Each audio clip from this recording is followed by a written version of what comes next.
एक कुत्ता जो कि 1 मिनट में 27 से 28 सांसें लेता है, वो 10 से 12 साल तक जीता है। वहीं पर एक इंसान 1 मिनट में 14 से 15 सांस लेता है और वो 80 से 100 साल तक जीता है। लेकिन एक कछुआ जो कि 1 मिनट में सिर्फ 5 से 6 बार सांसें लेता है, वो 500 से 600 सालों तक जीता है। इससे स्पष्ट है कि जिस जीव की सांसों की संख्या जितनी कम होती है, वो उतनी ही लंबी आयु तक जी सकता है। इसी चीज को समझकर हमारे पूर्वजों ने सांसों की संख्या को कम और उसकी गहराई को ज्यादा करने के विज्ञान पर काम करना शुरू कर दिया था, क्योंकि वो समझ गए थे कि इंसान को जीने के लिए साल या महीने नहीं, बल्कि एक निश्चित संख्या में सांसें मिलती हैं और सांसों के लेने की गति को कम करके उम्र को लंबा किया जा सकता है। लेकिन सांसों के धीमा और लंबा होने की ये गति प्राकृतिक रूप से होनी चाहिए। जब हम सांस लेते हैं तो वायु प्रत्यक्ष रूप से हमें 3-4 स्थानों पर ही महसूस होती है: कंठ, हृदय, फेफड़े और पेट। मस्तिष्क में गई हुई वायु का हमें पता ही नहीं चलता। कान और आंख में गई हुई वायु का भी कम ही पता चलता है। श्वसन तंत्र से भीतर गई वायु अनेकों प्रकार से विभाजित हो जाती है, जो अलग अलग क्षेत्र में जाकर अपना अपना कार्य करके पुनः भिन्न रूप में बाहर निकल आती है। ये सब इतनी जल्दी होता है कि हमें इसका पता ही नहीं चल पाता। हम सिर्फ इतना ही जानते हैं कि ऑक्सीजन भीतर गई और कार्बन डाइऑक्साइड बाहर निकल गई, लेकिन भीतर वो क्या क्या सही या गलत करके आ जाती है, इसका कम ही ज्ञान हो पाता है। यदि हम जोर से गहरी सांस लेते हैं तो तेज प्रवाह के साथ शरीर के अंदर बैक्टीरिया नष्ट होने लगते हैं। कोशिकाओं की रोगों से लड़ने की क्षमता भी बढ़ जाती है। बोन मैरो में नए रक्त का निर्माण होने लगता है। आंतों में जमा मल विसर्जित होने लगता है। मस्तिष्क की जागरूकता लौट आती है, जिससे स्मरण शक्ति दुरुस्त हो जाती है। न्यूरॉन की सक्रियता से सोचने समझने की क्षमता पुनः जिंदा हो जाती है। फेफड़ों में भरी हवा से आत्मविश्वास वापस लौट आता है।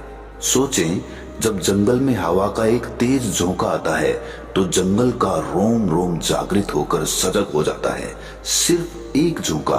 कपालभाति या भस्त्रिका प्राणायाम तेज हवा के उस झोंके की तरह है। बहुत कम लोगों में क्षमता होती है अपने अंदर आंधी लाने की। लगातार अभ्यास से ही आंधी का जन्म होता है। 10 मिनट की आंधी आपके शरीर और मन के साथ आपके संपूर्ण जीवन को बदल कर रख देगी। आजकल अधिकतर लोगों की सांसें उखड़ी और बिखरी हुई रहती है, उथले पुथले रहती है या फिर तेजी से चलती है। लोगों को ये पता ही नहीं चलता कि उनकी सांसें किस प्रकार चल रही है। जब क्रोध का भाव उठता है तो सांस बदल जाती है। वहीं पर काम वासना का भाव उठता है, तब भी सांस बदल जाती है। हमारे प्रत्येक भाव और विचार के साथ हमारी सांसें भी बदलती रहती है। इसके साथ हमारे खान पान और रहन सहन से भी ये बदलती रहती है। असल में हमारी सांसों का हमारे मन की स्थिति और हमारी शारीरिक अवस्था से सीधा संबंध होता है। पूरा योग विज्ञान ही सांसों को सही तरीके से लेने पर टिका हुआ है। तो अगर हम सिर्फ अपनी सांसों को सही तरीके से लेना सीख जाते हैं तो हमारा जीवन जादू की तरह बदल जाएगा।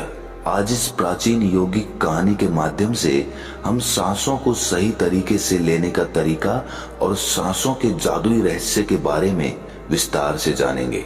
बहुत समय पहले की बात है। एक ऋषि अपने आश्रम में छात्रों को योग, ध्यान और प्राणायाम की शिक्षाएं दिया करते थे। ऋषि खुद भी एक योगी थे। उन्होंने अपने कई वर्ष हिमालय की गुफा में साधना करते हुए बिताए थे, जहां पर उन्होंने बहुत से सूक्ष्म मानवीय आयामों को गहराई से समझा था और अब वो अपने इसी अनुभव और ज्ञान को शिष्यों के माध्यम से जन समूह तक पहुंचाना चाहते थे। एक दिन रात्रि के भोजन के पश्चात उनके आश्रम का सबसे बुद्धिमान और होनहार छात्र उनके पास आता है। छात्र के चेहरे को देखकर गुरु समझ गए कि उसके मन में कुछ प्रश्न उठ रहे हैं। गुरु के नजदीक पहुंचते ही छात्र ने उन्हें प्रणाम किया और कहा, गुरुदेव, मैं आपसे कुछ प्रश्न पूछना चाहता हूं। गुरु ने मुस्कुराते हुए कहा, मुझे मालूम है, ये तो मैं तुम्हारे चेहरे को देखकर ही समझ गया था। पूछो, क्या प्रश्न है तुम्हारे? छात्र ने कहा, आप अक्सर कहते हैं कि योग, ध्यान और प्राणायाम का मूल आधार हमारी सांसें होती हैं और अपनी सांसों पर नियंत्रण पाते ही हम अपने मन और विचारों पर नियंत्रण पा लेते हैं। तो आज मैं आपसे सांसों के रहस्य और उसके योगिक विज्ञान के बारे में विस्तार से जानने आया हूँ। ये सुनकर गुरु ने एक हल्की मुस्कान दी और फिर कहना शुरू किया, जैसा हमारा मन होता है हमारी सांसों की गति भी वैसी ही हो जाती है, या फिर जैसी हमारी सांसें होंगी वैसी ही हमारी मनोदशा हो जाएगी। यानी हमारी सांसों से सब कुछ जुड़ा हुआ है। जो हमारे भीतर घटता है वो भी और जो हमारे बाहर घटता है वो भी। हमारे जीवन में घटने वाली हर एक घटना हमारी सांसों से गहरा संबंध रखती है। मतलब कि अपनी सांसों की गति पर नियंत्रण करके अपने मन और विचारों पर नियंत्रण कर सकते हैं। अगर तुम किसी सच्चे योगी या साधक को ध्यान से देखो तो तुम्हें उसके चेहरे पर एक गजब का ठहराव दिखेगा। एक सच्चा योगी बुरी से बुरी परिस्थिति में भी खुद को स्थिर और शांत रख सकता है। एक योगी अपनी भावनाओं को नहीं दबाता, बल्कि वो अपनी सांसों पर नियंत्रण हासिल करता है और सांसों को नियंत्रित करते ही वो अपने मन पर नियंत्रण पा लेता है। और जिस आदमी का मन उसके नियंत्रण में हो उसके पास उसकी सभी समस्याओं का समाधान है। गुरु ने छात्र की तरफ इशारा करते हुए कहा, तुमने कुछ योगियों के बारे में सुना होगा कि वो 150, 200 या फिर 300 सालों तक भी जी जाते हैं। तो आखिर वो इतने लंबे समय तक खुद को जीवित कैसे रख पाते हैं? असल में उनका नियंत्रण अपनी सांसों पर होता है, जिसे प्राण ऊर्जा भी कहते हैं। प्राण ऊर्जा हमारे चारों तरफ है। इसे कितनी मात्रा में लेना और छोड़ना है ये एक योगी अच्छी तरह से जानता है और वो इस काम पर बहुत हद तक महारत हासिल कर लेता है। इसीलिए वो इस प्राण ऊर्जा का उपयोग अपनी जरूरत के हिसाब से कर सकता है और खुद को दीर्घायु बना सकता है। अगर तुम अपने शरीर को स्वस्थ रखना चाहते हो, सामान्य से अधिक क्षमता चाहते हो, तेज बुद्धि चाहते हो, तो तुम्हें अपनी सांसों को समझना होगा, उन्हें नियंत्रित करना होगा। और उन्हें नियंत्रित करते ही तुम्हारे जीवन में सब कुछ व्यवस्थित हो जाएगा। असल में डर, चिंता और परेशानी जैसी कोई चीज होती नहीं है। ये सिर्फ हमारे मन और भावनाओं की उपज है और हमारे मन व भावनाओं को केवल एक ही चीज नियंत्रित कर सकती है और वो है हमारी सांसें। हमारे अंदर का क्रोध, चिंता, जलन, अहंकार, बदला लेने की भावना, ये सब कुछ हमारी सांसों के हिसाब से चलता है। अगर हमारी सांसों पर हमारा नियंत्रण है तो ये सभी विकार हमारे नियंत्रण में हो जाते हैं। सांस हमारे शरीर और हमारे मन के बीच पुल का काम करती है। अगर हमें अपने मन तक पहुंचना है, उसके विकारों को समझकर उनको दूर करना है, तो हमें अपने सांसों के पुल पर चलना होगा। हमें अपने सांसों के जरिए अपने मन तक पहुंचना होगा और यही एकमात्र रास्ता है अपने मन को समझने का। अगर तुमने कभी किसी बच्चे को सोता हुआ देखा हो तो तुमने अनुभव किया होगा, जब वो बच्चा सांस अंदर लेता है तो उसका पेट फूलता है और जब सांस छोड़ता है तो पेट पिचक जाता है। यानी कि एक बच्चा अपने पेट, अपनी नाभि से सांस लेता है, जो कि सांस लेने का सबसे प्राकृतिक और सही तरीका है। अपनी इस गहरी और लंबी सांस की वजह से बच्चे का मन उत्साहित और हल्का रहता है। उसका शरीर ज्यादा प्राकृतिक तरीके से काम करता है। तुमने देखा होगा, बच्चा अपने मन में किसी बात को ज्यादा लंबे समय तक नहीं रखता और ना ही वो किसी से ज्यादा लंबे समय तक गुस्सा रह सकता। अगर उसे किसी गलती पर डांट या मार दिया जाए तो वो कुछ समय बाद उसे भी भूलकर अपने खेल में मग्न हो जाता है। बच्चा इतना सरल इसीलिए हो पाता है क्योंकि उसकी सांसें प्राकृतिक रूप से चलती है, यानी नाभि से। बच्चे के शरीर को विकास चाहिए, विकास के लिए ज्यादा ऊर्जा और ज्यादा ऊर्जा के लिए ज्यादा लंबी सांसें चाहिए। इसीलिए प्रकृति ने उसे ज्यादा लंबी सांसें दी हैं। हालांकि ये लंबी सांसें हर मनुष्य को दी गई है, लेकिन इंसान ने अपने जीवन में कुछ अप्राकृतिक परिवर्तन कर अपनी सांसों को छोटा कर लिया है। वो पेट की बजाय अपने सीने से सांसों को लेता है। हम जितनी छोटी सांस लेंगे उतनी चिंता और बकवास से भरे रहेंगे।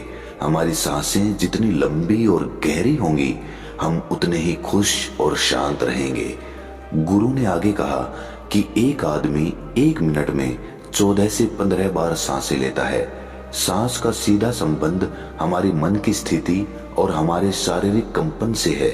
अगर 1 मिनट में ली जाने वाली सांसों की संख्या 11 से नीचे आ जाए तो हम अपने आसपास होने वाले कई कंपनों को समझना शुरू कर देंगे, यानी जानवरों की आवाजें हमारे लिए स्पष्ट हो जाएगी। तुमने सुना होगा कि शेर और बाघ जैसे खूंखार जानवर भी कुछ योगियों के सामने आते ही पालतू बिल्ली की तरह व्यवहार करने लगते हैं। ऐसा इसीलिए हो पाता है क्योंकि उन योगियों ने अपनी सांसों की संख्या को कम करके जानवरों की आवाजों, उनकी भावनाओं और कंपनों के साथ एक संवाद स्थापित कर लिया है। अगर 1 मिनट में ली जाने वाली सांसों की संख्या 9 से कम हो जाए तो पेड़ और वनस्पति जो कार्य कर रहे हैं वो समझना हमारे लिए आसान हो जाएगा। अगर हमारी सांसें 1 मिनट में 6 से कम हो जाती है तो बेजान चीजें कैसे काम करती है ये समझना हमारे लिए आसान हो जाएगा। बेजान चीजों के कंपन और उनसे जुड़ी दुनिया हमारे लिए स्पष्ट हो जाती है।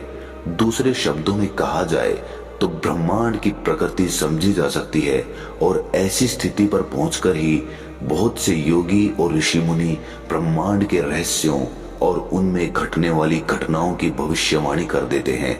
हमारा शरीर जितना स्थिर होगा हम उतनी ही कम सांसें लेंगे। अगर हम अपने पूरे शरीर को स्थिरता के एक निश्चित स्तर पर ले जाएं और बहुत तेज सांस ना लें तो हमारा बोध बढ़ता चला जाता है। दोस्तों, योग विज्ञान के अनुसार एक साधक अपनी सांसों पर नियंत्रण करके ऐसी बहुत सी चीजें कर सकता है जो साधारण इंसान के जीवन से परे है। योगिक परंपरा में तो ये भी कहा जाता है कि अपनी सांसों को घंटों तक रोककर एक आदमी एक नए मानवीय आयामों का अनुभव कर सकता है। ऐसी बहुत सी बीमारियां जो जानलेवा हो सकती हैं या जिनका कोई इलाज नहीं है, उन्हें केवल अपने मन और दिमाग पर नियंत्रण रखकर ठीक किया जा सकता है। अपनी सांसों पर नियंत्रण करके व्यक्ति एक ऐसी मानसिक स्थिति तक पहुंच सकता है जहां जीवन में आने वाले उतार चढ़ाव उसे परेशान नहीं कर सकेंगे। कुछ लोगों को ये सब बातें कहानी लग सकती है क्योंकि आमतौर पर लोग ऐसा नहीं करते हैं और कोई भी चीज जिस पर उन्हें यकीन नहीं होता उसे अंधविश्वास कहकर नकार दिया जाता है। लेकिन पुरानी योगिक परंपराओं का पालन करने वाले लोग ऐसी बातों का दावा करते हैं। उन्हीं लोगों में से एक है स्वामी रामा। स्वामी रामा हिमालय की गुफाओं में रहा करते थे। उन्होंने बचपन से ही योग की प्रणालियों का अभ्यास शुरू कर दिया था। 1970 में स्वामी रामा एक अमेरिकन रिसर्च लेबोरेटरी में गए।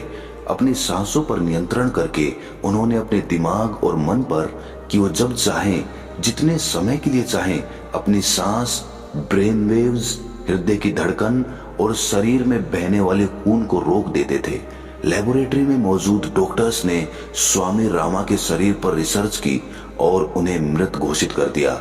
लेकिन इस अवस्था में भी स्वामी रामा सब कुछ महसूस कर सकते थे। ये देखकर वहां मौजूद रिसर्चर्स की टीम दंग रह गई थी। साथ ही स्वामी रामा अपने शरीर में अपनी मर्जी से ट्यूमर की ग्रोथ को घटा और बढ़ा भी सकते थे।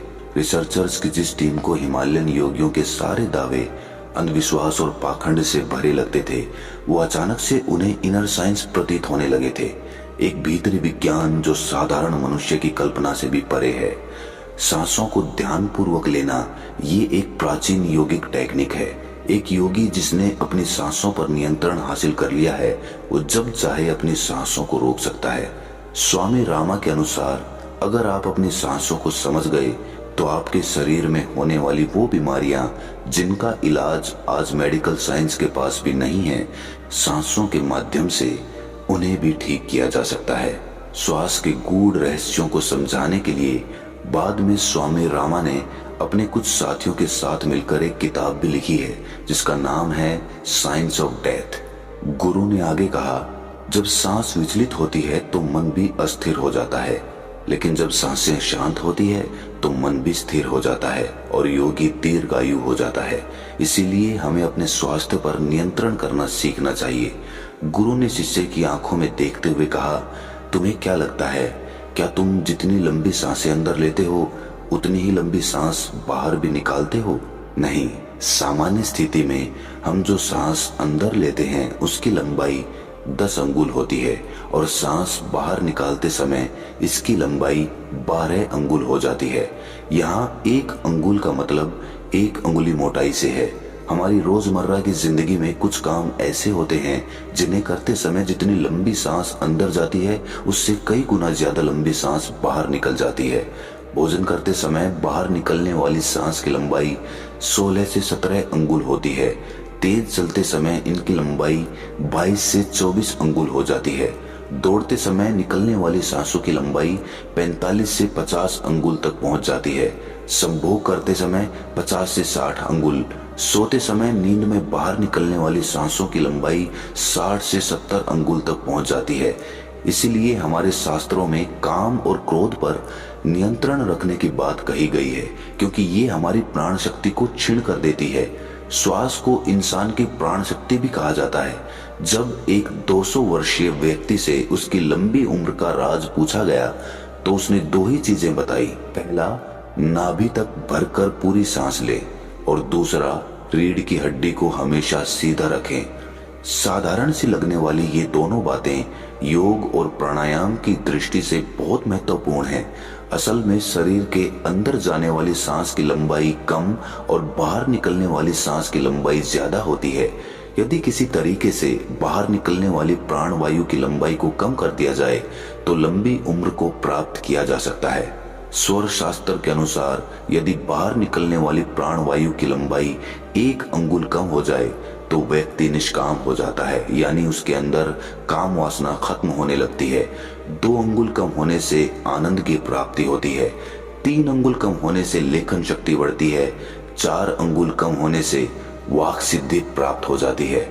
5 अंगुल कम होने से आदमी को दूर दृष्टि प्राप्त होती है। 6 से 7 अंगुल कम होने से साधक के अंदर अति तीव्र गति से चलने की शक्ति आ जाती है। वो कुछ ही पलों में एक स्थान से दूसरे स्थान पर पहुंच सकता है। 8 अंगुल कम होने से साधक को 8 सिद्धियां प्राप्त हो जाती हैं। पवन पुत्र हनुमान को 8 सिद्धि नवनीत के दाता इसीलिए कहा जाता है क्योंकि उन्होंने 8 सिद्धियों को प्राप्त कर रखा है। ये 8 सिद्धियां हर इंसान में होती है, बस जरूरत है तो इन्हें जागृत करने की। बाहर निकलने वाली सांसों की लंबाई 12 अंगुल कम होने पर योगी को इच्छा मृत्यु प्राप्त हो जाती है। फिर वो जब चाहे तब तक खुद को जीवित रख सकता है। लेकिन ये सोई हुई शक्तियां केवल तभी जागृत होंगी जब मन में इन्हें जागृत करने की तीव्र अभिलाषा होगी, और मन का स्थूल रूप श्वास है, यानी सांसें हैं। इसीलिए सबसे पहले सांसों पर नियंत्रण करना होता है। भगवान शिव पार्वती को बताते हैं कि रात में ईड़ा नाड़ी और दिन में पिंगला नाड़ी को रोकने में जो सफल हो जाता है वही असल में सच्चा योगी होता है। नाड़ियों के विज्ञान के बारे में हम किसी और वीडियो में विस्तार से बात करें।